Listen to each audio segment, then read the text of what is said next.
Radio Tehran, শুরু হচ্ছে বিশ্ব সংবাদ।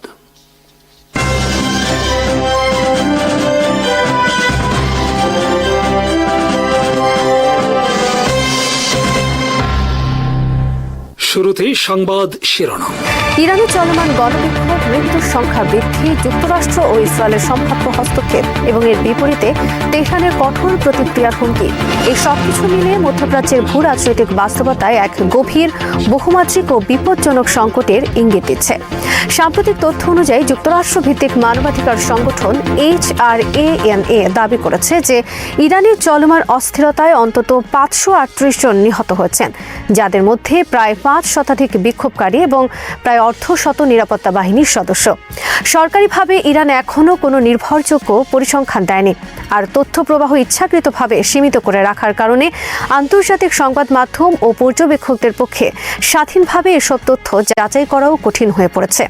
তবে এটুকু স্পষ্ট যে 2022 সালের পর এটি ইরানের সবচেয়ে বড় ও সবচেয়ে বিস্তৃত গণমাধ্যম, যা কেবল অর্থনৈতিক অসন্তোষে সীমাবদ্ধ না থেকে সরাসরি শাসক ধর্মীয় প্রতিষ্ঠানের বৈধতাকেই চ্যালেঞ্জ করছে।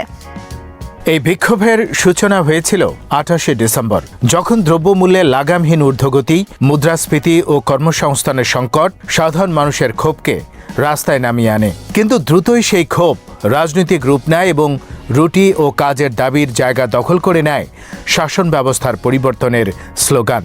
ইরানের রাজনৈতিক ইতিহাসে এটি নতুন কিছু নয়। 1999 সালের ছাত্র আন্দোলন, 2009 সালের গ্রিন মুভমেন্ট, 2017-18 ও 2019 সালের অর্থনৈতিক বিক্ষোভ এবং 2022 সালে হিজাব ইস্যুতে বিস্ফোরিত আন্দোলন, সব ক্ষেত্রেই শুরুটা ছিল নির্দিষ্ট দাবিতে, কিন্তু পরিণত হয়েছিল শাসন ব্যবস্থার বিরুদ্ধে ব্যাপক অসন্তোষ। তবু বর্তমান পরিস্থিতির বিশেষত্ব হল এটি এমন এক সময় ঘটছে যখন ইরান সাম্প্রতিক এক যুদ্ধের ক্ষত নিয়ে দাঁড়িয়ে আছে, তার আঞ্চলিক মিত্রদের অবস্থান দুর্বল, অর্থনীতি চরম চাপে এবং আন্তর্জাতিকভাবে দেশটি আরও বেশি বিচ্ছিন্ন। এই আন্দোলনে নিহতের সংখ্যা কেবল মানবাধিকার সংকটের ইঙ্গিতই দেয় না, বরং রাষ্ট্রের দমননীতির তীব্রতা ও ভয়ের রাজনীতির গভীরতাও প্রকাশ করে। ইরানি রাষ্ট্রীয় টেলিভিশন তেহরানের মর্গে সারিবদ্ধ লাশের ব্যাগ দেখানো হয়েছে, যেখানে কর্তৃপক্ষ দাবি করছে যে নিহতরা সশস্ত্র সন্ত্রাসীদের কর্মকাণ্ডের শিকার। অন্যদিকে আন্দোলনকারীদের ভিডিও ও প্রত্যক্ষদর্শীদের বিবরণ বলছে ভিন্ন কথা। রাতে রাস্তায় হাজার হাজার মানুষের মিছিল, স্লোগান, হাততালি, আগুন, বিস্ফোরণের শব্দ এবং নিরাপত্তা বাহিনীর সঙ্গে সংঘর্ষ। ইন্টারনেট কার্যত বন্ধ করে দেয়ায় এই দুই বয়ানের মধ্যে কোনটা সত্য তা নির্ধারণ করা আরও কঠিন হয়ে উঠছে। এই তথ্য অবরোধ নিজেই ইরানি রাষ্ট্রের এক পুরনো কৌশল, যা তারা বারবার ব্যবহার করছে। জনগণের মধ্যে সমন্বয় ভেঙে দেয়া, আন্তর্জাতিক নজর এড়িয়ে যাওয়া এবং বিক্ষোভের গতি কমানোর জন্য। কিন্তু এবারের প্রেক্ষাপটকে আরও জটিল করে তুলেছে যুক্তরাষ্ট্রের ভূমিকা। ডোনাল্ড ট্রাম্প, যিনি আবারও যুক্তরাষ্ট্রের প্রেসিডেন্ট হিসেবে ক্ষমতায়, প্রকাশ্যেই ইরানের বিক্ষোভকারীদের প্রতি সমর্থন জানাচ্ছেন এবং বারবার হুঁশিয়ারি দিচ্ছেন যে সরকার যদি অতিরিক্ত বল প্রয়োগ করে তাহলে যুক্তরাষ্ট্র হস্তক্ষেপ করতে পারে। ট্রাম্পের সামাজিক যোগাযোগ মাধ্যমে দেওয়া বক্তব্য, ইরান হয়তো আগের যে কোনো সময়ের চেয়ে বেশি স্বাধীনতার দিকে তাকিয়ে আছে, ইরানি নেতৃত্বের কাছে সরাসরি উস্কানি হিসেবেই ধরা হচ্ছে। ওয়াল স্ট্রিট জার্নালের খবরে বলা হয়েছে, ইরান বিষয়ে ট্রাম্পকে সামরিক হামলা, গোপন সাইবার অস্ত্র ব্যবহার, নিষেধাজ্ঞা আরও জোরদার করা এবং বিরোধীদের অনলাইন সহায়তা দেওয়ার মতো বিভিন্ন বিকল্প নিয়ে ব্রিফ করা হওয়ার কথা। এই সবই ইরানের শাসক গোষ্ঠীর পুরনো ভয়কে আরও উস্কে দিচ্ছে যে যুক্তরাষ্ট্র আসলে ভেতর থেকে সরকার পতনের চেষ্টা করছে। এই প্রেক্ষাপটে ইরানের প্রতিক্রিয়া ছিল প্রত্যাশিতভাবেই কঠোর ও হুমকিমূলক। সংসদের স্পিকার মোহাম্মদ বাঘের ঘালিবাফ স্পষ্ট ভাষায় বলেছেন, ইরানের উপর যে কোনো হামলা হলে যুক্তরাষ্ট্র নয়, ইসরায়েল এবং এই অঞ্চলের সব মার্কিন ঘাঁটি ও জাহাজ বৈধ লক্ষ্যবস্তু হবে। এটি নিছক বক্তব্য নয়, বরং ইরানের সামরিক মতবাদেরই প্রতিফলন, যেখানে প্রতিরোধ ও প্রতিশোধের মাধ্যমে শত্রুকে নিরুৎসাহিত করার চেষ্টা করা হয়। গত বছর ইরান ও ইসরায়েলের মধ্যে 12 দিনের যে যুদ্ধ হয়েছিল, সেখানে যুক্তরাষ্ট্র সরাসরি অংশ নিয়ে ইরানের পারমাণবিক স্থাপনায় হামলা চালিয়েছিল। আর জবাবে ইরান, ইসরায়েল ও কাতারে অবস্থিত একটি মার্কিন ঘাঁটিতে ক্ষেপণাস্ত্র নিক্ষেপ করেছিল। সেই স্মৃতি এখনও তাজা এবং অস্থিরতা সেই সংঘাতের পুনরাবৃত্তির আশঙ্কা বাড়িয়ে দিচ্ছে। ইসরায়েলীয় পরিস্থিতি গভীরভাবে পর্যবেক্ষণ করছে। বিভিন্ন সূত্র বলছে দেশটি উচ্চ সতর্কতায় রয়েছে, যদিও আনুষ্ঠানিকভাবে তারা বলছে যে এটি ইরানের অভ্যন্তরীণ বিষয়। বাস্তবে ইসরায়েলের জন্য ইরানের অভ্যন্তরীণ দুর্বলতা একদিক দিয়ে সুযোগ, অন্যদিকে ঝুঁকি। সুযোগ এই অর্থে যে দুর্বল ইরান আঞ্চলিক প্রভাব বিস্তারে কম সক্ষম হবে এবং হিজবুল্লাহ ও অন্যান্য মিত্রদের সহায়তা সীমিত করতে বাধ্য হবে। আবার ঝুঁকি এই অর্থে যে কোণঠাসা ইরান অনেক সময় আরও আক্রমণাত্মক ও অনিশ্চিত হয়ে ওঠে। নেতানিয়াহুর বক্তব্য, আমরা সবাই আশা করি পারস্য জাতি শিগগিরই স্বৈরাচারের জোয়াল থেকে মুক্ত হবে, এই দ্বৈত মনোভাবকেই প্রকাশ করে। ইরানের শাসক গোষ্ঠী বরাবরের মতোই এই আন্দোলনকে বিদেশি ষড়যন্ত্র হিসেবে চিত্রিত করছে। প্রেসিডেন্ট মাসুদ পেজিশকিয়ান টেলিভিশনে দেওয়া সাক্ষাৎকারে বলেছেন, যুক্তরাষ্ট্র ও ইসরায়েল সন্ত্রাসীদের ব্যবহার করে দেশকে অস্থিতিশীল করছে। যারা মসজিদে আগুন দেয়, ব্যাংক ও সরকারি স্থাপনায় হামলা চালায় এবং মানুষ হত্যা করে, এই ভাষা নতুন নয়। 1979 সালের বিপ্লবের পর থেকে ইরানের প্রতিটি বড় আন্দোলনকেই প্রায় একইভাবে বর্ণনা করা হয়েছে। এর উদ্দেশ্য দ্বিমুখী। একদিকে নিরাপত্তা বাহিনীর দমনকে বৈধতা দেওয়া, অন্যদিকে সাধারণ জনগণকে ভয় দেখিয়ে আন্দোলন থেকে দূরে রাখা। তবে প্রশ্ন হলো, এই কৌশল কতটা কার্যকর হবে যখন অসন্তোষ কেবল শহরে মধ্যবিত্ত নয়, বরং শ্রমিক, বেকার যুবক, এমনকি কিছু গ্রামীণ এলাকাতেও ছড়িয়ে পড়ছে। এই আন্দোলনের আরেকটি গুরুত্বপূর্ণ দিক হল প্রবাসী বিরোধীদের সক্রিয়তা। ইরানের শেষ শাহের পুত্র রেজা শাহ পাহলভি প্রকাশ্যে বলেছেন যে তিনি ইরানে ফিরে এসে একটি গণতান্ত্রিক রূপান্তরের নেতৃত্ব দিতে প্রস্তুত। বিক্ষোভে কোথাও রাজা দীর্ঘজীবী হোক স্লোগান শোনা যাওয়ার পর এই দাবিকে আরও আলোচনায় এনেছে। একই সঙ্গে মুজাহিদিন এ খালাক বা এমইকে নেত্রী মরিয়ম রাজাভিও সামাজিক যোগাযোগ মাধ্যমে বলেছেন যে ইরানি জনগণ ইতিমধ্যেই জনপরিসরের নিয়ন্ত্রণ নিয়ে নিয়েছে। তবে বাস্তবতা হলো এই বিরোধী শক্তিগুলো ভীষণভাবে বিভক্ত এবং ইরানের ভেতরে তাদের সাংগঠনিক ভিত্তি কতটা শক্ত সে প্রশ্নের কোনো পরিষ্কার উত্তর নেই। অনেক বিশ্লেষকই মনে করেন প্রবাসী নেতারা আন্তর্জাতিক মনোযোগ আকর্ষণে সফল হলেও দেশের ভেতরে একটি সমন্বিত বিকল্প নেতৃত্ব এখনও গড়ে ওঠেনি। এই জায়গাতেই আসে আন্দোলনের ভবিষ্যৎ নিয়ে সবচেয়ে গুরুত্বপূর্ণ প্রশ্ন। সাবেক মার্কিন কূটনীতিক অ্যালান আইরের মতে বিশ্লেষকরা মনে করেন এই বিক্ষোভ শেষ পর্যন্ত সরকারকে উৎখাত নাও করতে পারে, কিন্তু এটি শাসন ব্যবস্থাকে আগের চেয়ে দুর্বল করে তুলবে। ইরানের ক্ষমতার কেন্দ্র, সুপ্রিম লিডারের দপ্তর, বিপ্লবী গার্ড, বিচার বিভাগ এখনও মোটামুটি ঐক্যবদ্ধ বলেই মনে হচ্ছে। সেনাবাহিনী বা নিরাপত্তা বাহিনীর বড় কোনো অংশ এখনও প্রকাশ্য বিদ্রোহ করেনি। ইতিহাস বলছে ইরানে যখনই নিরাপত্তা বাহিনী ভেঙে পড়ে বা নিরপেক্ষ হয় তখনই বড় পরিবর্তনের পথ খুলে যায়। আপাতত সেই লক্ষণ দেখা যাচ্ছে না, বরং রাষ্ট্র ধীরে ধীরে ভয়, ক্লান্তি ও দমন দিয়ে রাস্তাগুলো খালি করার কৌশল নিচ্ছে। তবে এটাও সত্য যে এই আন্দোলন ইরানি সমাজের গভীর রূপান্তরের প্রতিফলন। একটি তরুণ প্রজন্ম যারা বিপ্লব বা ইরান ইরাক যুদ্ধ দেখেনি, তারা রাষ্ট্রের আদর্শিক বয়ানকে আর আগের মতো গ্রহণ করছে না। অর্থনৈতিক সংকট, আন্তর্জাতিক নিষেধাজ্ঞা, সামাজিক নিয়ন্ত্রণ সব মিলিয়ে তাদের কাছে বর্তমান ব্যবস্থা ব্যর্থ বলেই প্রতীয়মান হচ্ছে। এমনকি আন্দোলন দমন হলেও এই ক্ষোভ কোথাও না কোথাও জমা থাকবে, ভবিষ্যতে আরও বড় বিস্ফোরণের সম্ভাবনা তৈরি করবে। আন্তর্জাতিক পরিসরে এই সংকটের প্রভাবও গভীর। মধ্যপ্রাচ্য এমনিতেই এক অস্থিতিশীল অঞ্চলে পরিণত হয়েছে। গাজা যুদ্ধ, লেবাননে হিজবুল্লাহর উপর চাপ, ইয়েমেনে সংঘাত এবং তেলের বাজারের অনিশ্চয়তা, এর মধ্যে ইরানের ভেতরে বড় ধরনের অস্থিরতা পুরো অঞ্চলকে আরও অনিশ্চিত করে তুলতে পারে। যুক্তরাষ্ট্র যদি সত্যি সরাসরি হস্তক্ষেপ করে তাহলে তা শুধু ইরান নয়, পুরো মধ্যপ্রাচ্যকে একটি নতুন সংঘাতের দিকে ঠেলে দিতে পারে। আবার যুক্তরাষ্ট্র কেবল কথার যুদ্ধ চালিয়ে গেলে ইরানি নেতৃত্ব হয়তো এটিকে নিজের স্বার্থেই ব্যবহার করবে, জাতীয়তাবাদী আবেগ উস্কে দিয়ে আন্দোলন দমনের জন্য। সব মিলিয়ে ইরানের বর্তমান পরিস্থিতি এক জটিল সমীকরণ। এখানে আছে জনগণের প্রকৃত ক্ষোভ, আছে রাষ্ট্রের কঠোর দমন নীতি, আছে আঞ্চলিক ও বৈশ্বিক শক্তির স্বার্থ এবং আছে ইতিহাসের ভার।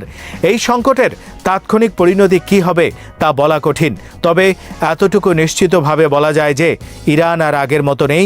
এই আন্দোলন সফল হোক বা ব্যর্থ, এটি ইরানি রাষ্ট্র ও সমাজের সম্পর্কের মধ্যে একটা গভীর ফাটলকে উন্মোচিত করেছে, যার প্রভাব আগামী বহু বছর ধরে দেশটির রাজনীতি ও মধ্যপ্রাচ্যের রাজনীতিতে অনুভূত হবে। সুপ্রিয় দর্শক, আসসালামু আলাইকুম। আপনাদের প্রত্যেককে স্বাগত জানাচ্ছি ইরান রেডিও বাংলার নিয়মিত আয়োজন মুখোমুখি অনুষ্ঠানে। আপনাদের সাথে আছি আমি শাহাদাত হোসেন। প্রিয় দর্শক, আজ আমরা এমন একজন তরুণ রাজনীতিবিদকে আমন্ত্রণ জানিয়েছি আমাদের স্টুডিওতে, যিনি 24-এর গণ অভ্যুত্থানে অসামান্য ভূমিকা রেখেছেন। আমাদের সাথে আছেন নতুন রাজনৈতিক দল জাতীয় নাগরিক পার্টি এনসিপির যুগ্ম সদস্য সচিব জনাব জহিরুল ইসলাম মুসা। আপনাকে স্বাগত জানাচ্ছি আমাদের স্টুডিওতে। কেমন আছেন? ধন্যবাদ, আমি ভালো আছি। দর্শক শ্রোতা সবাইকে আসসালামু আলাইকুম। আমাদের এই অনুষ্ঠানে আমরা সাধারণত সমসাময়িক রাজনীতি এবং মধ্যপ্রাচ্য পরিস্থিতি নিয়ে এবং সামগ্রিক আন্তর্জাতিক যে রাজনীতির প্রেক্ষাপট আমরা তুলে ধরার চেষ্টা করি। আমরা শুরুতে একটু সমসাময়িক বাংলাদেশের রাজনীতি নিয়ে কথা বলতে চাই। আপনি জানেন যে আমাদের নির্বাচন, আগামী জাতীয় সংসদ নির্বাচন দোরগোড়ায়, এবং নির্বাচনে যে ডামাডোল সেটি কিন্তু চলছে, প্রতিদিন হিসাব নিকাশ বদলাচ্ছে। আমরা সবশেষ দেখলাম শেষ মুহূর্তে এসে আপনার দল অর্থাৎ এনসিপি জামাতের সাথে যে নির্বাচনী জোটে এসেছে। শুরুতে আসলে এনসিপি 300 আসনেই মনোনয়ন দেওয়ার একটা প্রক্রিয়া নিয়েছিল, পরবর্তীতে জামাতের সাথে জামাত নেতৃত্বাধীন জোটে এসেছে। আমার প্রশ্ন হলো, হঠাৎ করে শেষ সময় এসে জামাতের সাথে কেন জোট করলো? ধন্যবাদ। দেখুন, নতুন রাজনৈতিক দল হিসেবে এনসিপি কিন্তু শুরু থেকেই 300 আসনে প্রার্থিতা দেওয়ার জন্যই তার প্রস্তুতিগুলো নিয়েছিল, এবং আপনারা দেখবেন যে এনসিপি প্রথমবারের মতো বাংলাদেশে ওপেন একটি নমিনেশন প্রসেসে সবাইকে আমন্ত্রণ জানিয়েছিল যে আপনারা যারা নতুন বন্দোবস্তে নতুন করে সংসদ নির্বাচনে অংশগ্রহণ করতে চান তারা চাইলে আপনারা এনসিপির হয়ে অংশগ্রহণ করতে পারেন। এই প্রক্রিয়াটিও কিন্তু এনসিপি শুরু করেছিল। তো এই সবই আসলে এই ত্রয়োদশ জাতীয় সংসদ নির্বাচনকে সামনে রেখেই এই প্রস্তুতিগুলো নেওয়া হচ্ছিল। এরপরে রাজনৈতিক পট পরিবর্তন বা পরিস্থিতি এগুলো শুরু থেকেই আমাদের বিবেচনায় ছিল, এনসিপির বিবেচনায় ছিল যে এনসিপি যদি এককভাবে নির্বাচনে অংশগ্রহণ না করে সেক্ষেত্রে যে কোনো একটি জোটবদ্ধ অবস্থায় শুধুমাত্র নির্বাচনের জন্য, নির্বাচনের বৈতরণী পার হওয়ার জন্য তার যে কোনো একটি জোটের সাথে অংশগ্রহণ করতে পারে। তো এই আলোচনায় জামাত যেভাবে ছিল, এই আলোচনায় বিএনপির সাথেও ছিল, এই আলোচনায় বিএনপি জামাতের বাইরে তৃতীয় কোনো জোটের কথাও ছিল। সব ধরনের কথাবার্তা এবং সম্ভাবনা নিয়েই কিন্তু এনসিপি এগিয়েছে। সর্বশেষ এসে এনসিপি কিন্তু তারা জামাত নেতৃত্বাধীন যে একটি জোট আছে সেই জোটের সাথে তারা কিন্তু একটি ইলেকটোরাল অ্যালায়েন্সের দিকে যাচ্ছে। তো এই জায়গাটিতে মিডিয়ার ফ্রেমিং ওয়ার্ডিংগুলোও আসলে একটু ইম্পর্টেন্ট, আমাদের মাথায় রাখা দরকার। যেভাবে বলা হচ্ছে যে জামাতের সাথে জোট হয়েছে, এই জোটটা কিন্তু আসলে জামাতের সাথে হয়নি। জামাতের নেতৃত্বে বা একটি জোট আছে, নির্বাচনী জোট, জি, সেই নির্বাচনী জোটে জামাত একটা দল, অন্যান্য আরও অনেক দলও কিন্তু সেখানে রয়েছে, যারা মোস্টলি ইসলামপন্থী দল, যারা বাংলাদেশের মানুষের সাথে যাদের সংযোগটা অনেকটা ইসলাম কেন্দ্রিক, বা তাদের ধর্মীয়, তাদের যে রাজনৈতিক যে বোঝাপড়া, রাজনৈতিক যে কর্মসূচি, সেগুলো তারা দাবি করে যে তারা এগুলো ইসলাম ড্রাইভেন। এই কারণে তারা নিজেদের জায়গা থেকে তারা একটি বোঝাপড়ায় এসেছে ইতিপূর্বেই। আমরা সেই জায়গায় তাদের সাথে একটি জোটবদ্ধ হয়েছি। এটিকে মিডিয়া যদি অন্যভাবেই ফ্রেমিং করে যে এনসিপির সাথে অন্যান্য যারা জোট ছিল তারা যোগ দিয়েছে, সেটাকেও কিন্তু মিডিয়া ফ্রেমিং করতে পারে, কিন্তু মিডিয়া কিন্তু এভাবে আসলে ফ্রেমিং করছে না। মিডিয়ার ফ্রেমিংটা একটু ডিফারেন্ট হচ্ছে, যে কারণে মূল যে জিনিসটা এটি অনেক সময় একটি ভুল বোঝাবুঝি বা ভুল মেসেজ আসলে মানুষের কাছে যায়। তো আমরা আবারও স্পষ্ট করছি যে এটি একটি শুধুমাত্র এই নির্বাচন পার হওয়ার একটি বৈতরণী, এবং এখানে যে জোটটা এক্সিস্টিং রয়েছে সেই জোটের সাথে এনসিপির একটি বোঝাপড়া হয়েছে, এবং এই বোঝাপড়াটা শুধুমাত্র নির্বাচন কেন্দ্রিক না। অনেক সামাজিক যোগাযোগ মাধ্যম বা অনেক সচেতন মানুষ কিংবা গণমাধ্যমেও আমরা দেখছি অনেক আলোচনা সমালোচনা হয়। কেউ কেউ বলেন যে জামাতের বি টিম এনসিপিকে বলেন, এবং কেউ কেউ আলোচনা সমালোচনা করেন আপনার এনসিপির যে শীর্ষস্থানীয় যারা নেতৃত্ব আছেন, সাউদিস আলম থেকে শুরু করে হাসনাত আবদুল্লাহ কিংবা নাহিদ ইসলামের কথা যদি বলি, বলে যে তারা জামায়াত ইসলামের যে ছাত্র সংগঠন আছে, ছাত্র শিবিরের সাথে তারা সম্পৃক্ত ছিল। তো এই যে আসলে বিষয়টা বলা হচ্ছে, এর কি আসলে কোনো ধরনের সত্যতা আছে কিনা? যে তারা বলছে যে আসলে শুরু থেকে প্ল্যানিং ছিল যে জামায়াতের সাথে নির্বাচনী জোট করার, তারা মাঝখান থেকে কিছু অভিনয় করেছে, এটা অনেকেই বলছেন। এমনকি এনসিপি থেকে যারা স্থানীয় ছিল বেশ কয়েকজন নেতা, তারাও কিন্তু এমনটা বলছেন। আসলে এই অভিযোগের ব্যাখ্যাটা আপনি কিভাবে দিতে চান? এটিকে একটি স্বাভাবিক অভিযোগ হিসেবে আমরা দেখতে চাই, এবং মানুষের পারসেপশন হিসেবে আমরা দেখতে চাই। দেখুন, এনসিপি যাদের নিয়ে গঠিত হয়েছে সেখানে কিন্তু বিভিন্ন মতাদর্শের লোকজন ছিল।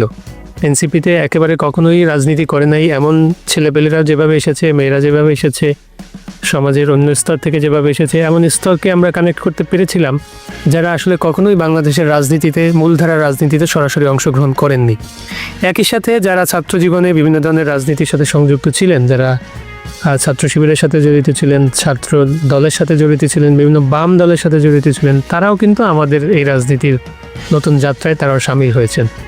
তো আপনি যেভাবে একটা অভিযোগ যেভাবে প্রচলিত আছে যে এটি জামাতের একটি বি টিম, একইভাবে আমাদের কিন্তু অন্য অভিযোগও প্রচলিত আছে যে আমরা বামের কোলে উঠেছি, আমরা বাম দ্বারা আবদ্ধ হয়েছি। তো এই সব আলোচনাগুলোই আমি এটিকে আসলে ইতিবাচকভাবেই দেখি, কারণ এই আলোচনাগুলো থাকা মানেই হচ্ছে যে এনসিপির ব্যাপারে মানুষের আগ্রহ আছে এবং মানুষ এনসিপিকে না, মানুষ যেভাবে দেখতে চায় সেটি আসলে এটি কোনোটিই না।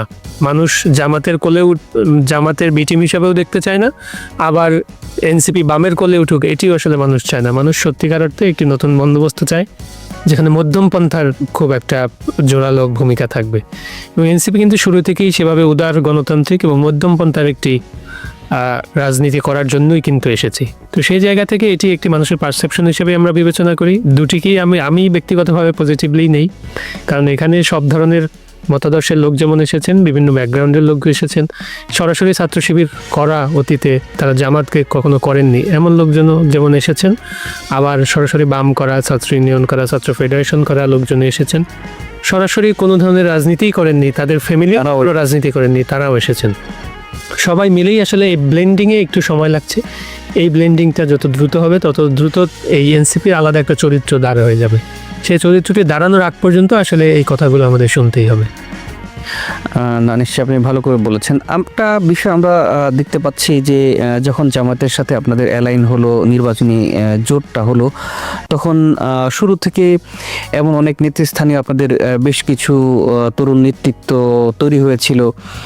যদি দু একজনের কথা বলি, তাসনিম যারা এবং আরও বেশ কয়েকজন আছেন, তারা জামাতের সাথে অ্যালায়েন্স হওয়ার পরপরই কিন্তু তারা ব্যক্তিগত কারণ দেখে তারা দল থেকে পদত্যাগ করেছেন।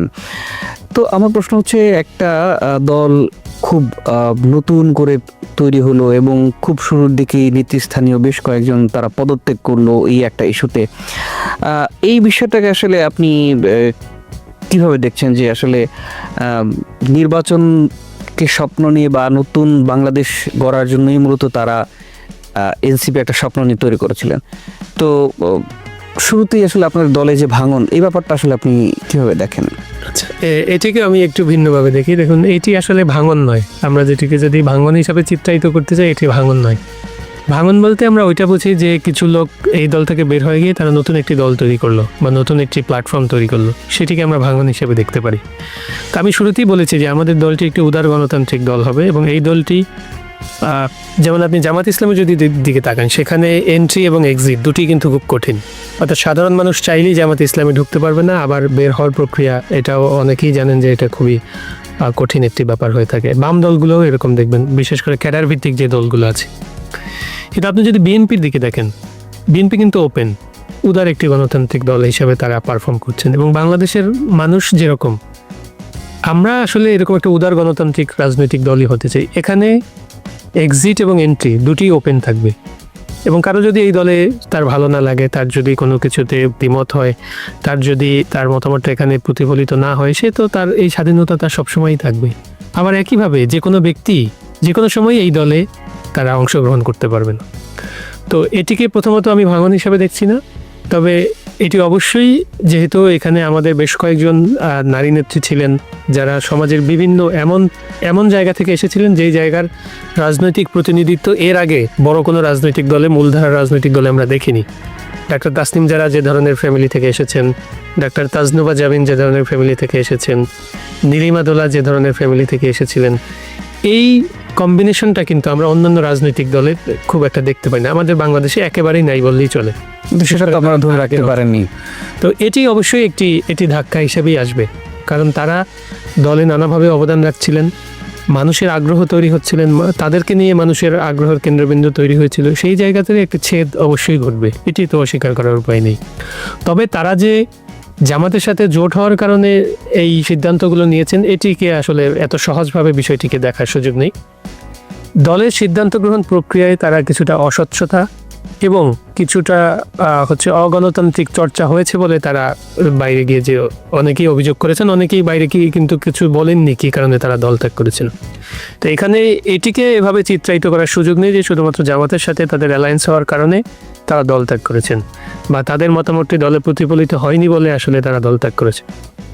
তাদের দল ত্যাগের পিছনে যে কয়জনই পাবলিকলি তারা বলেছেন যে কী কারণে তারা দল ত্যাগ করলেন, সেখানে কিন্তু এই প্রক্রিয়াগুলো, যে প্রক্রিয়াগুলো সিদ্ধান্তগুলো গৃহীত হয়, সেগুলোকে কিন্তু তারা একটি কারণ হিসেবে উল্লেখ করেছেন। এবং আমার মনে হয় ওটিতেই আমাদের থাকা উচিত যে তারা যেভাবে এই দলটিকে একটি পূর্ণ গণতান্ত্রিক, অভ্যন্তরীণ গণতান্ত্রিক ব্যবস্থায় উত্তীর্ণ হতে দেখেছিলেন, যে প্রত্যাশা ছিল, সেটি তাদের দ্বারা পূরণ হয়নি বলেই তারা আসলে এই সিদ্ধান্তগুলো নিয়েছে।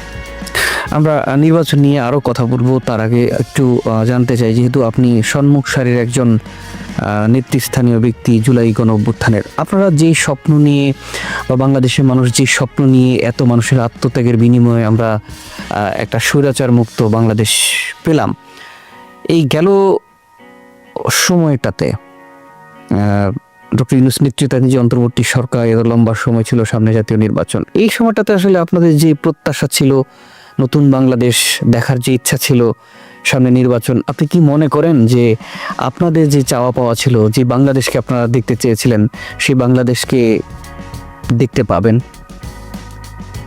আপনি যদি দেখতে পাবো কিনা এই প্রশ্নটি করেন, আমি বলবো অবশ্যই আমরা দেখতে পাবো। কিন্তু আপনি যদি এই প্রশ্নটি আবার বলেন যে এখন আমি দেখতে পাচ্ছি কিনা, তাহলে হয়তো আমার উত্তরটা একটু ভিন্নতর হবে। আমি সবসময় আশাবাদী মানুষ, এবং রাজনীতিবিদ যারা থাকেন তাদেরকে আশা নিয়েই থাকতে হয়, জনগণকেও তাদের আশান্বিত করতে হয়। তো একটি সত্যিকারের ফ্যাসিবাদ মুক্ত গণতান্ত্রিক বাংলাদেশ আমি দেখছি সামনে। কিন্তু ডক্টর ইউনূসের নেতৃত্বে যতটুকু আমাদের প্রত্যাশা ছিল, সেই প্রত্যাশা আমাদের পূরণ হয়নি। এটি সবাই হয়তো আমার সাথে একমত হবেন। কারণ এটির জন্য আসলে আমাদের জনগণের যে চাহিদাটা আসলে তৈরি হয়েছিল, জনগণ অনেক কিছুই খুব ইমিডিয়েট একটা রেজাল্ট আসলে দেখতে চেয়েছিল, যেটি আসলে এই দীর্ঘ ফেসিবাদে থাকার কারণে আমাদের যে প্রতিষ্ঠানগুলোর যে ক্ষতি হয়েছে, আমাদের সামগ্রিক মানুষের যে অনভ্যস্ততা তৈরি হয়েছে, এটি কাটিয়ে উঠতে আসলে সময় লাগবে। এটি আসলে এত দ্রুত এই ফলটি পাওয়া যাবে না বলে আমি মনে করি।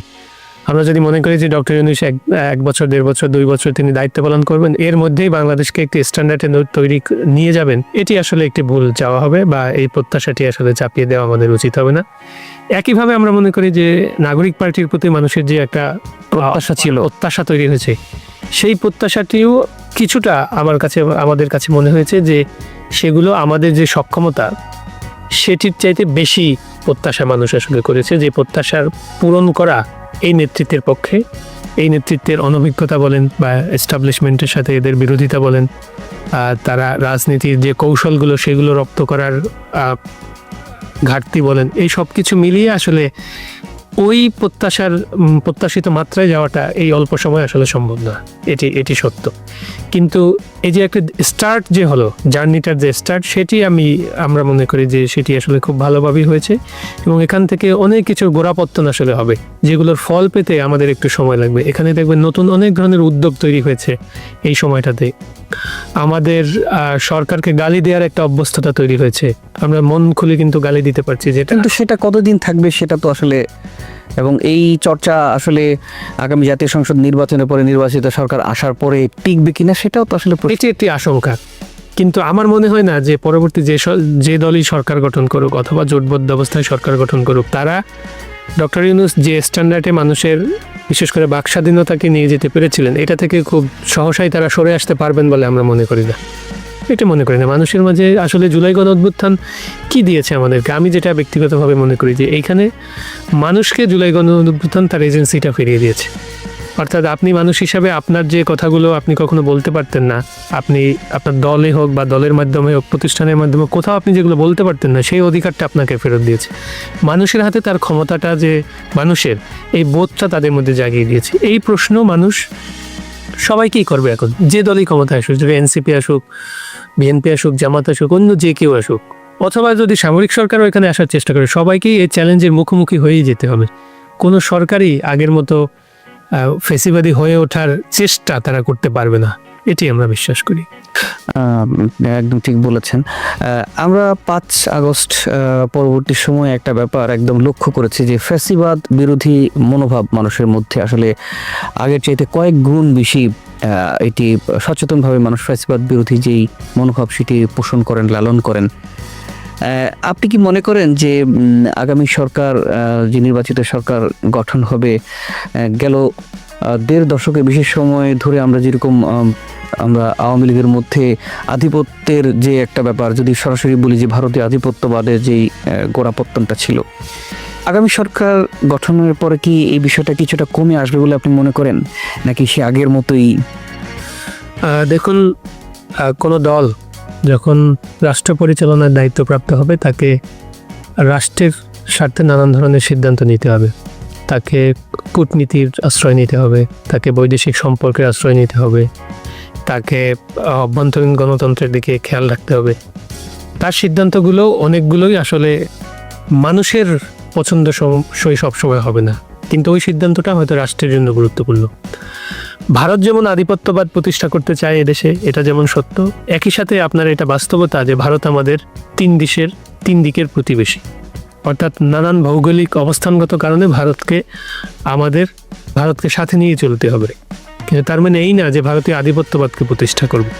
তো এখন ধরেন যে রাজনৈতিক দলগুলো, বিশেষ করে সবগুলো রাজনৈতিক দলই কিন্তু এখন ভারতীয় আধিপত্যবাদের বিরুদ্ধে, তারা যে ল্যাঙ্গুয়েজে কথা বলতে পারছেন, এখান থেকেই তো যে কোনো একটা দল বা তাদের জোট আসলে সরকার গঠন করবে, তারা সরকারে গিয়ে এই ল্যাঙ্গুয়েজে কথা বলতে পারবেন না। এটি একেবারেই বাস্তব বিষয়, কারণ তাকে কূটনৈতিক বিষয়গুলোর অনেক শিষ্টাচার আছে, অনেক কথা তারা সেখানে বলতে পারবেন না, অনেক আনপপুলার ডিসিশন তাকে নিতে হবে।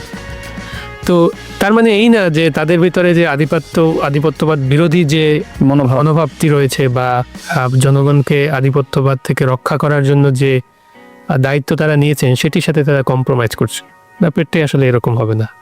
তো সেই জায়গা থেকে তাদের ল্যাঙ্গুয়েজগত বা তাদের নীতিগত কিছু সিদ্ধান্ত আমরা হয়তো ভিন্নতর দেখতে পাবো, কিন্তু তার মানে আমি মনে করি না যে ইমিডিয়েট যে সরকার গঠিত হবে সেই সরকার কোনোভাবেই আধিপত্যবাদ ফিরিয়ে আনার জন্য কোনো স্টেপ নিতে পারবে। তাহলে অন্যান্য যে আমি যেটা বলেছি এর আগে, যে জনগণের মাঝে আসলে একটা এজেন্সি তৈরি হয়েছে তাদেরকে চ্যালেঞ্জ করা, সেটি যেমন থাকবে, সক্রিয় অন্যান্য যে রাজনৈতিক দলগুলো আছে সেগুলো থাকবে, তরুণ যে উদ্যোগগুলো তৈরি হয়েছে সেগুলো থাকবে, নতুন করে প্রতিষ্ঠানগুলো যেভাবে গঠিত হচ্ছে তারা তাকে ধরে ফেলবে। এইটা কোনো সরকার চাইলেই আসলে ওটা ফিরিয়ে আনতে পারবে না, আওয়ামী লীগ যেটা করেছে।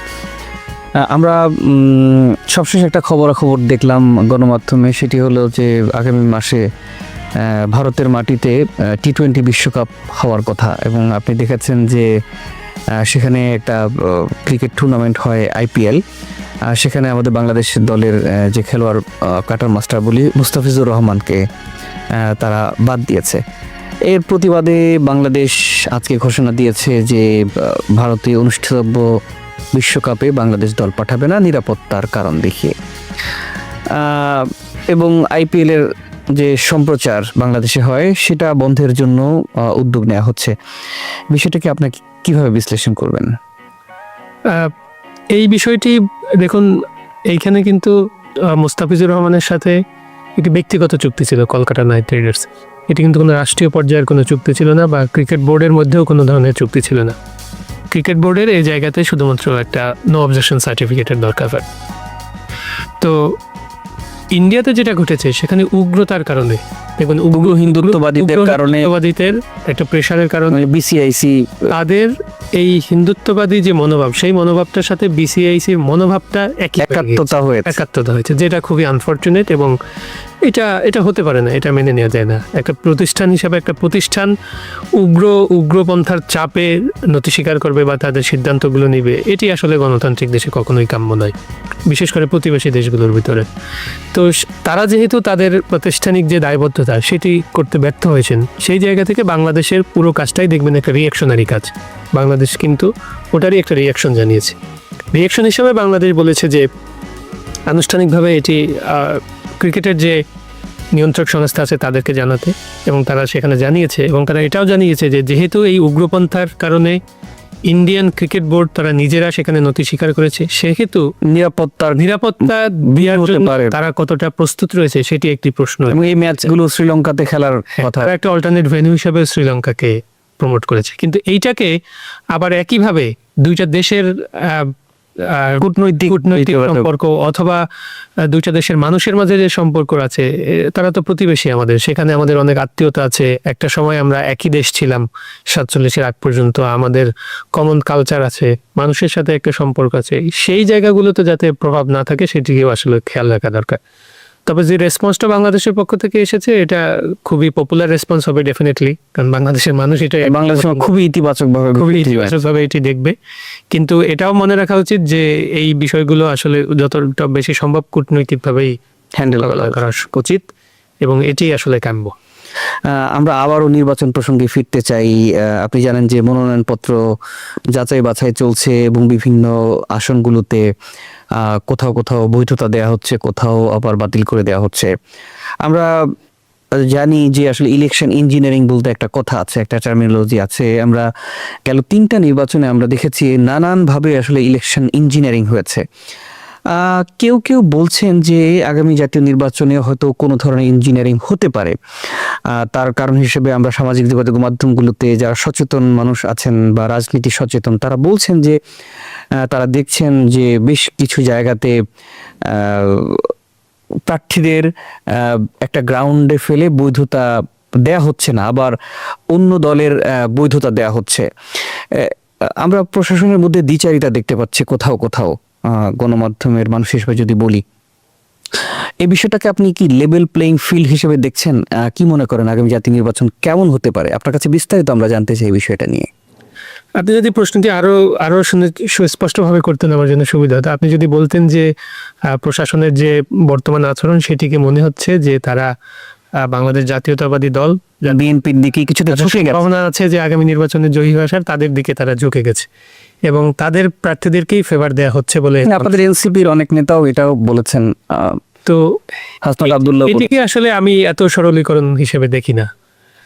এই কারণে আপনি যখন নির্বাচনে প্রতিদ্বন্দ্বিতা করবেন দল হিসাবে, যে দল হিসাবে করেন অথবা স্বতন্ত্র প্রার্থী হিসাবে করেন, আপনার কিন্তু নানান ধরনের আইনি বাধ্যবাধকতার মধ্যে দিয়ে যেতে হবে। এটি সবাইকেই যেতে হয়, বিএনপির প্রার্থীকেও যেতে হয়, জামাতের প্রার্থীকেও যেতে হয়, এনসিপির প্রার্থীদেরকেও যেতে হচ্ছে।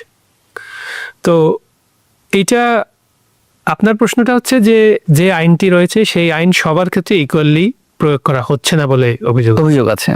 একই অভিযোগে যখন বিএনপির প্রার্থীর বিরুদ্ধে আনা হচ্ছে তার প্রার্থীতা বহাল থাকছে, অন্যদিকে একই ক্ষেত্র যদি জামাত বা অন্য কোনো স্বতন্ত্র প্রার্থী অথবা অন্য দলের প্রার্থীদের দেখা যাচ্ছে তাদেরকে বাতিল করা হচ্ছে। তো এই জায়গাটিতে আমি মনে করি এই দলগুলোর কিছু আইনি প্রস্তুতির ঘাটতি রয়েছে। আপনি জামাত বলেন, বিশেষ করে জামাতের একজন খুবই শীর্ষস্থানীয় নেতার কিন্তু হামিদুর রহমান আজাদ তার মনোনয়নপত্র বাতিল হয়েছে। এটি তার আইনি প্রস্তুতির ঘাটতি রয়েছে। তার যে টিম ছিল, লিগ্যাল টিম, যারা এই প্রস্তুতিতে তাকে সাহায্য করেছে, তাদের এটা ঘাটতি ছিল, এটা তাকে মানতেই হবে। কিন্তু তাকে যে কারণে বাতিল করেছে এটা ডেফিনেটলি একটা ভ্যালিড কারণ। এই কারণটা থাকার পরেও কারো মনোনয়ন বৈধ হওয়ার আসলে সুযোগ নেই আইনগতভাবে। অর্থাৎ এইখানে ঘাটতিটা জামাতের জায়গা থেকে। অন্য অনেক জায়গায় দেখা যাচ্ছে যে হয়তো সুনির্দিষ্ট অভিযোগ আছে যে বিএনপির প্রার্থী তথ্য গোপন করেছেন, কিন্তু তারপরেও তারটা বাতিল করা হচ্ছে না। এটার ক্ষেত্রেও কিন্তু আইনি প্রস্তুতি নিয়ে রাখা দরকার, তার যে প্রতিদ্বন্দ্বী দলগুলো রয়েছে তাদের জায়গা থেকে। অর্থাৎ এটিকে আপনি যত বেশি, এরপরে কিন্তু আপনার নির্বাচন কমিশনে আপিল করার বিধান আছে, নির্বাচন কমিশন থেকেও কোনো সমাধান না পেলে হাইকোর্ট বিভাগে রিট করার সুযোগ আছে। এই প্রস্তুতিগুলো রাজনৈতিক দলগুলো নিয়ে রাখা দরকার, কিন্তু সেই প্রস্তুতির ঘাটতি আমরা সবগুলো দলের মধ্যেই দেখেছি। আপনি যখন আশঙ্কাই করবেন যে একটা ইলেকশন ইঞ্জিনিয়ারিং হতে পারে, তাহলে আপনার কাজ হচ্ছে যত বেশি ইনফরমেশন পাবলিকলি অ্যাভেলেবল করে দেওয়া যায়। আপনি শুধুমাত্র অভিযোগ করে বসে থাকবেন, অথবা আপনি একটি ধরেন বায়না ধরবেন যে হ্যাঁ কেন জামাতকে এইটা এই কারণে কেন বাতিল করা হলো, বিএনপিকে কেন বাতিল করা হলো না, এভাবে আসলে এই ফাংশনগুলো হবে না। আপনি যদি সুনির্দিষ্ট কারণ উল্লেখ করে তার বিরুদ্ধে আপিল করেন, তাহলে কিন্তু এটি জনগণের কাছে স্পষ্ট হবে এবং এটি তখন তার জন্য ইঞ্জিনিয়ারিং করাটা আরো বেশি কঠিন হবে।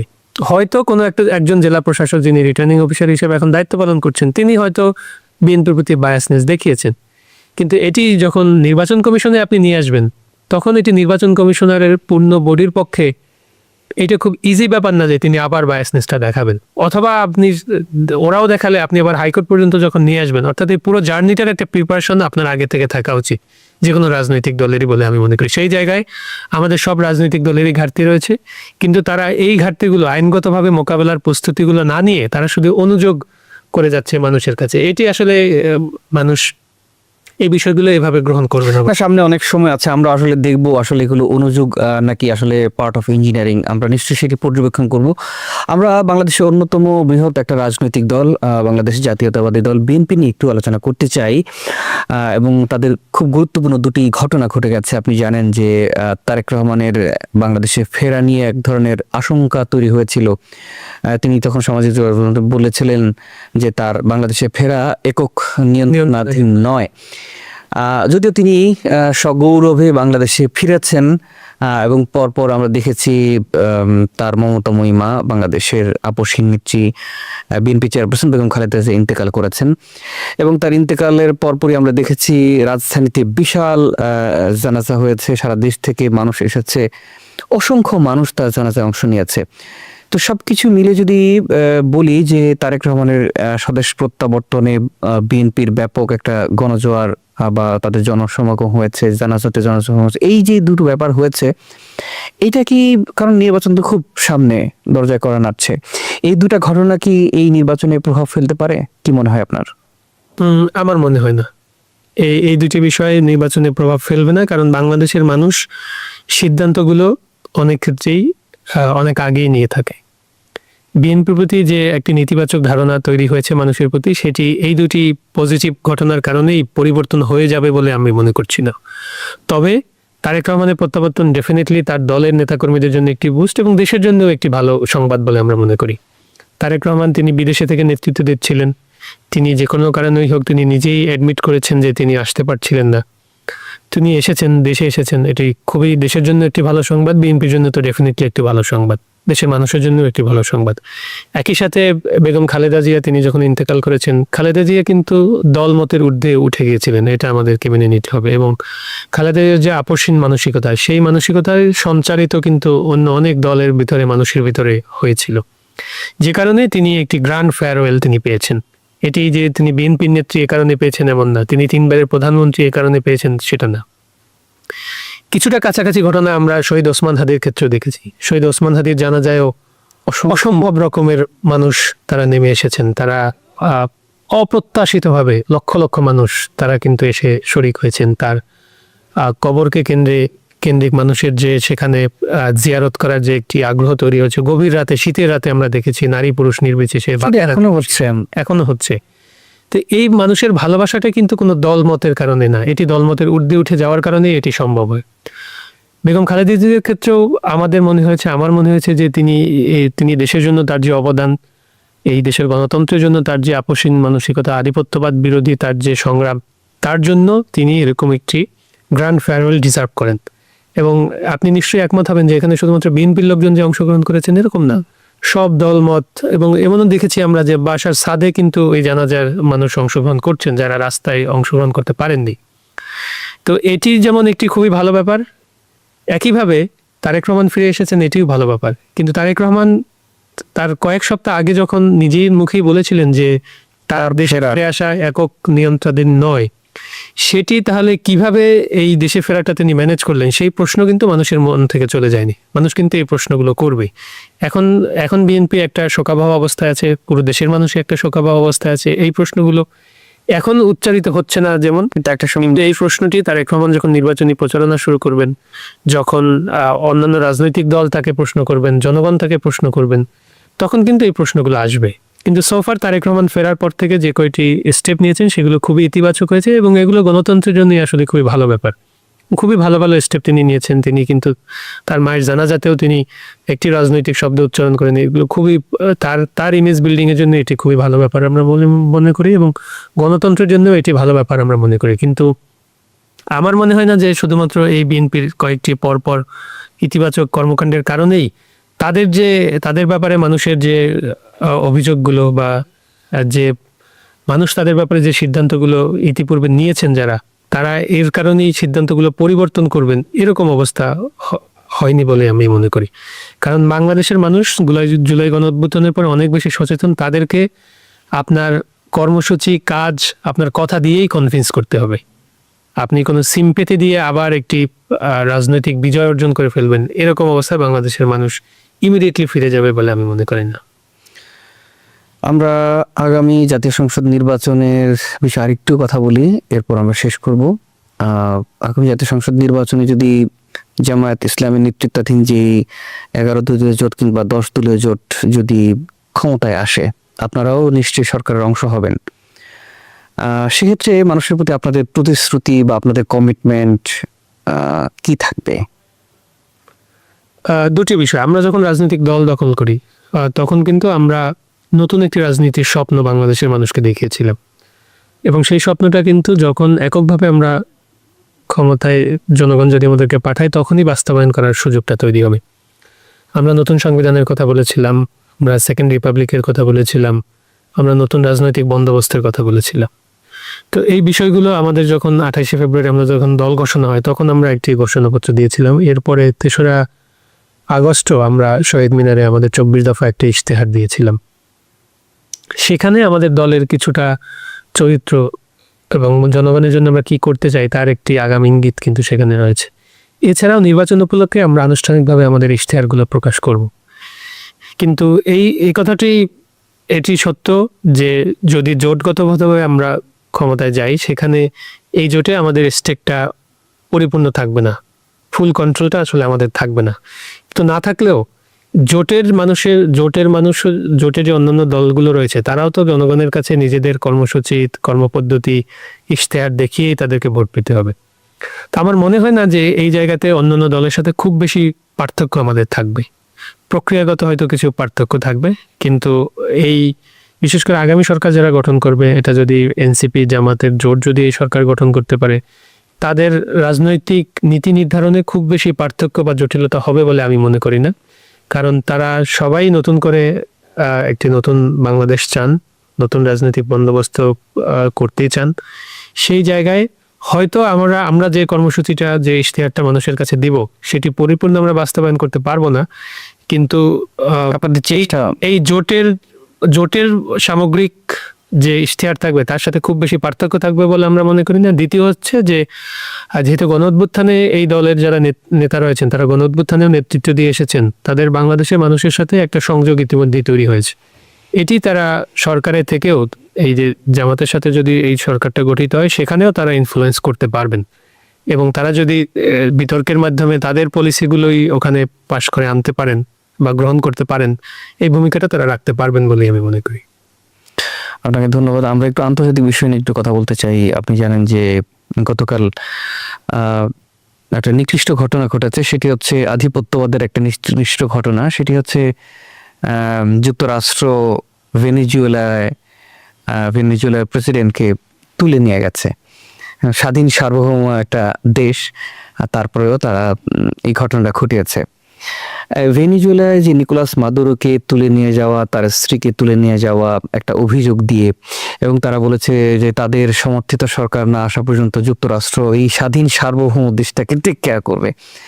বিষয়টা সত্যি আশ্চর্যজনক। তারা আসলে আন্তর্জাতিক আইন বলতে যে একটা কিছু আছে, আমরা যুক্তরাষ্ট্র কিংবা ইসরায়েল এদের কাউকে আসলে কখনো এটা প্রতিপালন বা মেনে চলা যে ব্যাপারটা, এটা কখনো আমরা দেখি না। বিষয়টাকে আপনি বিশ্লেষণ করবেন কিভাবে? এটি আপনি যেভাবে বলছিলেন এটি খুবই নিকৃষ্ট একটি ঘটনা। একই সাথে এটি আসলে মার্কিন আধিপত্যবাদের যে দ্বিচারিতা সেটিকে আবার একটু স্পষ্ট করে দিল সব বিশ্ববাসীর কাছে। আপনি দেখবেন যে এই ঘটনায় সবচেয়ে বেশি বিপদে পড়বে আমেরিকান প্রফেসররা। আপনি যদি হিসাব করেন যে ইন্টারন্যাশনাল ল বা হিউম্যান রাইটস ল এর সবচেয়ে বেশি ডক্টরেট ডিগ্রি বা সবচেয়ে বেশি পেপার কোথায় প্রেজেন্ট হয়, সবচেয়ে বেশি পেপার কোথা থেকে পাবলিশ হয়, দেখবেন যে সেটা আমেরিকা। তারাই সারা পৃথিবীতে মানবাধিকার, আন্তর্জাতিক ল, আইন এগুলো নিয়েই কিন্তু তারা কথা বলে। তো সেই প্রফেসররা তারা যখন ক্লাসে এই বিষয়গুলো এতদিন শেখাচ্ছিলেন, সারা পৃথিবীর মানুষকে শেখাচ্ছিলেন, তারা এখন আসলে কি জবাব দিবেন? মূল ডিলেমাটা আসলে তাদের তৈরি হবে। কিন্তু আমরা যারা দীর্ঘদিন থেকে এই মার্কিন সাম্রাজ্যবাদকে সমালোচনা করে আসছি, তাদের আধিপত্যবাদের বিরোধিতা করে আসছি, এরকম আন্তর্জাতিক আইন বা মানবাধিকার আইন এইগুলো যে আমেরিকাকেই সাপোর্ট করার জন্য তৈরি হয় বা তাদেরকে সুবিধা দেওয়ার জন্যই তৈরি হয়, সেটি কিন্তু আমরা শুরু থেকেই বলে আসছি। কিন্তু সেটি জনগণ মাঝে মাঝে আমাদের কথায় কনফিউজ হয়ে যায় যে না, আমেরিকা তো ভালো কথাই বলে, তাদের এই দেখো পেপার আছে, এই যে মানবাধিকারের এতগুলো ধারা আছে, এতগুলো অনুচ্ছেদ আছে, সেখানে ভালো কথা আছে, এতগুলো কেস ল ডেভেলপ করেছে, সেখানে এই জিনিস আছে। এটা তো পৃথিবী একটা সভ্যতার দিকে অগ্রসর হয়েছে। কিন্তু এই সভ্যতাটা যে একটি মেকি সভ্যতা, এবং এই যে যে জিনিসটা আমাদেরকে দেখানো হয়, বিষয়টা আসলে এভাবে না। বিষয়টা আসলে অনেকটা জঙ্গলিপনার মতোই। অর্থাৎ আমার জোর আছে, আমি ইচ্ছা হলো আমি গেলাম, আমি সেখানে বোম্বিং করলাম, এবং কি দুর্দান্ত ভাবে দেখেন একদম মেরে নিয়ে মেরে চিলের মতো আমি তাকে ছিনিয়ে নিয়ে আসলাম, এসে এবং প্রাউডলি আমি আবার ঘোষণা দিলাম যে আমি তাকে ধরে এনেছি, আমি আমি আমার ইচ্ছা হয়েছে আমি তাকে ধরে এনেছি, আমার পছন্দের লোক না আসা পর্যন্ত আমি এই দেশকেই হচ্ছে আমি দেশকে আমি রুল করব। তো এই বিষয়গুলো আসলে মার্কিন যে নীতি, আন্তর্জাতিক আইন বা আধিপত্যবাদের যে আসলে এই বিষয়টা আসলে ফুটে উঠলো, এবং এটি একটি এক্সাম্পল হিসেবে টিকে থাকবে। এবং এই ঘটনায় আমেরিকান ওই প্রফেসররাই, আমেরিকান ওই একাডেমিশিয়ানরাই বা যারা হিউম্যান রাইটস প্র্যাকটিস করেন, তারাই সবচেয়ে বিপদে পড়বেন, এবং তাদেরকেই সবচেয়ে বেশি জবাবদিহিতার আওতায় আসলে আসতে হবে। আমরা গাজা উপত্যকার যে সংকট সেটি নিয়ে একটু কথা বলতে চাই। আপনি জানেন যে ইতিহাসের সবচেয়ে নির্মম এবং ইতিহাসের সবচেয়ে জঘন্য ঘৃণ্যতম যে আধিপত্য বিস্তারের একটা চেষ্টা ইসরায়েলের, সেটা আমরা দেখেছি গেল 2 বছর ধরে। গাজা উপত্যকায় যদিও আনুষ্ঠানিকভাবে এখন যুদ্ধবিরতি চলছে আপনি জানেন, তারপরেও ওই যে যেটা বলছিলাম যে আমেরিকার মতো তারাও কোনো ধরনের আইন কানুনের তোয়াক্কা করে না, মাইট ইজ রাইট তারাও প্র্যাকটিস করে। গাজা উপত্যকায় যুদ্ধবিরতি থাকা সত্ত্বেও আমরা দেখছি এখন প্রতিনিয়ত সে ইসরায়েলের আগ্রাসন বন্ধ হচ্ছে না। গাজা উপত্যকায় প্রতিনিয়ত সেখানে হামলা হচ্ছে। এই ব্যাপারটাকে আপনি কিভাবে দেখেন? এই যে ইসরায়েলের এই যে জঘন্য নির্মমতা, পাশবিকতা যাই বলি না কেন, গাজা উপত্যকায় তো থামছেই না যুদ্ধবিরতি থাকা সত্ত্বেও। ব্যাপারটাকে আপনি কিভাবে দেখছেন? এই ব্যাপারটি দেখেন, বাংলাদেশের মানুষের সাথে ফিলিস্তিনের মানুষের একটি দীর্ঘদিনের আত্মিক সম্পর্ক কিন্তু রয়েছে। বাংলাদেশের মানুষ ফিলিস্তিনিদের ব্যথায় ব্যথিত হয়, এটি ঐতিহাসিক কাল থেকে আমরা দেখেছি। আমাদের ফিলিস্তিনে যখনই এরকম অন্যায় আগ্রাসন তৈরি হতো, ফিলিস্তিনের নির্বিচারের হত্যা শিকার হতো, বাংলাদেশের মুসলমানরা কিন্তু এটার বিরোধিতা, মুসলমান না শুধু বাংলাদেশের সকল মানুষ, আপর মানুষ এটার কিন্তু বিরোধিতা করেছেন, তারা প্রতিবাদে ফেটে পড়েছেন তাদের সামর্থ্য অনুযায়ী। এবং একটা সময় আমরা দেখেছি যে অনেক মানুষ শুধুমাত্র যুদ্ধ করার জন্য ফিলিস্তিনিদের পক্ষে তারা কিন্তু দেশ ত্যাগের উদ্যোগও তারা নিয়েছিলেন, একটা সময় ছিল। তো এই বিষয়গুলো আসলে বাংলাদেশের মানুষকে অনেক বেশি কানেক্ট করে, বাংলাদেশের মানুষ অনেক বেশি এইগুলোতে ব্যথিত হয়। এবং আপনার নিশ্চয়ই মনে আছে যে যখন জুলাইয়ের এই আন্দোলনটা শুরু হয়, তখনও কিন্তু এই আন্দোলনে যারা নেতৃস্থানীয় পর্যায়ে ছিলেন, তাদের যে একটা রাজনৈতিক সংগ্রাম ছিল, সেই সংগ্রামে তারা ফিলিস্তিনকে কিন্তু রিপ্রেজেন্ট করেছেন। ফিলিস্তিনের যে ন্যাশনাল একটা কেফায়া আছে সেটি কিন্তু তারা পরিধান, এবং এখনও আপনি দেখবেন যে বাংলাদেশের অনেক রাজনৈতিক নেতা তারা কিন্তু সেটি তারা গলায় মাথায় এগুলো তারা বাঁধেন, অর্থাৎ তারা হৃদয় থেকে এই জিনিসগুলো ধারণ করেন। জুলাইয়ের পরে আমার মনে হয় জুলাই বিপ্লবের পরে বাংলাদেশের মানুষের সাথে এই জিনিসটা আরো বেশি উন্মুক্ত হয়েছে। বাংলাদেশের মানুষ আরো বেশি ব্যথিত হওয়া বা প্রকাশ করার যে একটি রাস্তা সেটি তারা পেয়েছে, তাদের মাঝে ওই ভয় বা শঙ্কাগুলো উড়ে গেছে। তারা এই একইভাবে মার্কিন যে সাম্রাজ্যবাদ যেভাবে প্রতিষ্ঠিত হয়, একইভাবেই তো আসলে ইসরায়েল মার্কিন তারা তো একটা সবসময় নিজেরা একটা বেগ ধরে থাকে, এবং তারা অন্য কাউকেই কিছুই মনে করে না, এরকমই তাদের আচরণ। সেই আচরণেই বহিঃপ্রকাশ আমরা দেখছি যে, এবং এই যুদ্ধ যে বিরতি হলো, এই বিরতি কিন্তু এমন না যে এই বিরতিটা ফিলিস্তিনিদের জন্য তারা এই যুদ্ধবিরতি করেছে। এই যুদ্ধবিরতির অন্যতম কারণ হলো তাদের যে রসদ ছিল সেগুলো তারা ফুরিয়ে গেছে, তারা হাঁপিয়ে উঠেছেন, তারা এই যুদ্ধটার ব্যয়ভারটা তারা বহন করে নিয়ে যেতে পারছেন না। এবং তাদের দেশেও কিন্তু দেখবেন যে প্রচণ্ড রকমের মানুষ ফুঁসে উঠেছে যে এভাবে চলতে পারে না, এভাবে এই অন্যায় আগ্রাসন, মানুষ মেরে ফেলা, এবং তাদের দেশের মানুষের সুখ শান্তি কিন্তু নষ্ট হয়ে গেছে। তারাও সবসময় একটা ভীতিকর পরিস্থিতির মধ্যে দিয়ে ইসরায়েলের লোকজনও কিন্তু, সাধারণ জনগণ কিন্তু যাচ্ছেন। তো সব মিলিয়ে এই যুদ্ধবিরতিটা যে ফিলিস্তিনের মানুষের উপকারের জন্য হয়েছে সেটা তো আমরা মনে করি না। এই যুদ্ধবিরতিটা হয়েছেই ওদের একটু দম নেওয়ার জন্য। তো ওদের তো উদ্দেশ্যটাই শুরু থেকে খারাপ, এবং তারা এই যুদ্ধবিরতি অনুসরণ করবেই এটাও আসলে বিশ্ববাসী মনে করে না। তো ফিলিস্তিনিদের জন্য মহান আল্লাহ তাদের জন্য যে একটি সম্মানজনক জীবন রেখেছেন, তারা সংগ্রাম করতে পারছেন, তারা শহীদ হতে পারছেন, এটি যেমন একইভাবে সৌভাগ্যের, একইভাবে আরব বিশ্ব সহ অন্যান্য আমরা যারা রয়েছি দূরের বিশ্ব বা বিশ্বের অন্যান্য মানুষ যারা সচেতন মানুষ হিসাবে মনে করি, নীতিবান মানুষ হিসেবে করি, তাদের জন্য এটা একটা দুর্ভাগ্য যে পৃথিবীর বুকে আমরা এরকম অন্যায় অবিচার প্রতিনিয়ত হয়ে যাচ্ছে, কিন্তু আমরা সেখানে খুব বেশি কিছু আসলে করার সুযোগ আমাদের থাকছে না, আমরা কিছু করতে পারছি না বা অনেক সময় করছি না। এটি আসলে আমাদের তাড়িয়ে বেড়ে। আরব বিশ্বের যেসব নেতারা আছেন বা আরব বিশ্বের দেশগুলোর কথা যদি স্পেসিফিকলি বলি, তারা আসলে এই লম্বা সময় যে ইসরায়েলের যে নির্মমতা চালানো হয়েছে বা এখনো চালানো হচ্ছে, সে বিষয়টি নিয়ে তারা সোচ্চার না, তারা প্রতিবাদ করেনি, বরঞ্চ কখনো দেখা গেছে ইসরায়েলকে তারা সাহায্য সহযোগিতা করেছে। এর বিপরীতে একটা আমরা চিত্র দেখি ইরানকে। ইরানের ভূমিকা আমরা সবসময় দেখেছি যে তারা মুসলিমের পাশে ছিল, তারা ফিলিস্তিনের পক্ষে ছিল সবসময়। এই ব্যাপারটাকে আপনি কিভাবে দেখেন? এই ব্যাপারটি তো পুরো আরব বিশ্বের জন্য একটি লজ্জাজনক বিষয় যে তার ভাই বোনদেরকে তারা হেফাজতের কোনো উদ্যোগ নিচ্ছেন না। ইরান ভৌগোলিকভাবে একটু দূরত্বে অবস্থান করার পরেও যতগুলো রেসপন্স, সেগুলো কিন্তু আমরা ইরানের পক্ষ থেকে দেখেছি। আমরা ইরানের পক্ষ থেকে অনেক ধরনের হামলার ঘটনাও আমরা দেখেছি, যেগুলো খুবই খুবই কার্যকরী ছিল। হয়তো দূরত্বের কারণে বা তার ইসরায়েলের তুলনায় টেকনোলজিক্যাল কারণে সবগুলো হামলা সফল হয়নি, কিন্তু এই হামলাগুলো কিন্তু ফিলিস্তিনিদের কাছে এবং সারা বিশ্বের মানুষের কাছে সমাদৃত হয়েছে। তাদের ইরানের সাহসিকতা কিন্তু তখন প্রশংসিত হয়েছে। একইভাবে আরব বিশ্বের যে কাপুরুষোচিত যে আচরণ, তাদের যে স্বার্থবাদী যে আচরণ, সেগুলো নিন্দিত হয়েছে সারা বিশ্বে। এবং তারা শুধুমাত্র ক্ষীণ স্বার্থ ত্যাগ করে মানবতার পক্ষে যে দাঁড়াতে পারেনি, এজন্য তাদের যেমন পৃথিবীর মানুষের কাছে জবাবদিহিতা করতে হচ্ছে, যেহেতু তারা মুসলমান, তারা আল্লাহকে মানেন, আল্লাহর কাছেও তো এই জবাবদিহিতা তাদের আছে। এটির আওতার বাইরে তারা কখনোই থাকবে না। চলতি বছর আমরা শেষ করব অনুষ্ঠান, তার শেষ প্রশ্নটা আপনাকে করতে চাই, সেটি হচ্ছে যে চলতি বছরে আমরা দেখেছি ইসরায়েল হঠাৎ করে ইরানে আক্রমণ চালিয়েছে এবং সেখানে 12 দিনের একটা যুদ্ধ সংঘটিত হয়েছে, আপনি জানেন। এবং সেই যুদ্ধে ইরান কিন্তু সর্বশক্তি দিয়ে প্রতিরোধ করেছে এবং শেষমেশ আমরা দেখেছি আমেরিকার মধ্যস্থতায় একটা যুদ্ধবিরতি কার্যকর হয়েছে এবং সেটি যুদ্ধবিরতি কার্যকর চলছে। ইসরায়েল বিরোধী যে এই মনোভাব সবসময় দেখেছি ইরানের, এই বিষয়টিকে আপনি কিভাবে দেখেন? ইসরায়েল বিরোধী যে মনোভাব, এই মনোভাবটি আরব বিশ্বের অন্যান্য দেশের নেই, দরকার ছিল। যেখানে অন্যান্য দেশের তারা এই কাজগুলো তাদের, এই দায়িত্বটা তারা এই দায়িত্ব পালন না করার কারণে ইরানের যে সাহসিকতা, ইরানের যে প্রতিরোধের যে সংগ্রাম, সেটি কিন্তু আমাদের কাছে একটি হিরোইজম হিসেবে বিবেচিত হয় সারা বিশ্বের মানুষের কাছেই। এবং এ কারণেই ইসরায়েলের কিন্তু টার্গেটেড একটি হামলার লক্ষ্যবস্তুতে পরিণত হয়েছে ইরানকে।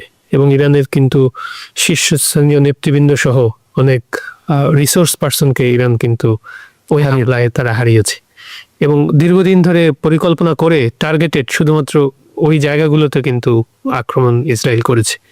তো এটি আসলে ওই ফিলিস্তিনের পক্ষে দাঁড়ানো বা মানবতার পক্ষে দাঁড়ানোর পরিণতি হিসেবেই আমি ব্যক্তিগতভাবে মনে করি। এবং ইরানের এই সাহসিকতা, তাদের প্রতিরোধের এই বিষয়গুলো সারা পৃথিবীতে, এবং তারা যেহেতু আল্লাহকে ফলো করে, আল্লাহকে বিশ্বাস করে, আল্লাহর কাছেও তারা সম্মানিত হবে বলে আমি মনে করি।